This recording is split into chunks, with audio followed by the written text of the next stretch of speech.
Tawakal pula menyerahkan keputusan akhirnya kepada Allah Subhanahu Wa Taala setelah kita melakukan usaha yang sewajarnya. Jadi, contoh, seseorang yang ingin berjaya dalam peperiksaan, okay, dia mengulang kaji, dia bertanya kepada guru, dalam masa yang sama dia berdoa kepada Allah agar diberikan kefahaman dan keputusan yang baik. Setelah berusaha, dia menerima sahaja keputusan daripada Allah. Jadi itulah tawakal. Akhir daripada video ini, sebenarnya kita mencari jawapan daripada persoalan, adakah manifestation itu tidak dibenarkan ataupun salah menurut agama Islam? Jawapannya boleh ya dan boleh tidak.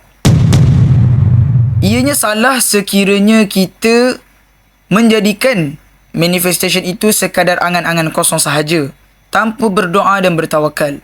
Dan ianya boleh jadi dibolehkan sekiranya kita bercita-cita untuk membuat perkara yang baik dan menzahirkan niat kita yang suci tanpa memudaratkan diri kita sendiri.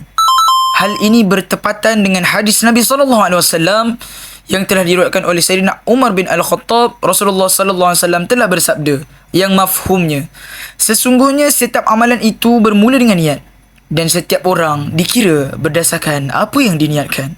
Hadis riwayat Bukhari dan Muslim. Semoga sedikit penjelasan yang diberikan ini mampu memberikan kepada kita sedikit kefahaman dalam menjalani kehidupan seharian yang lebih baik. InsyaAllah. Wallahu a'lam.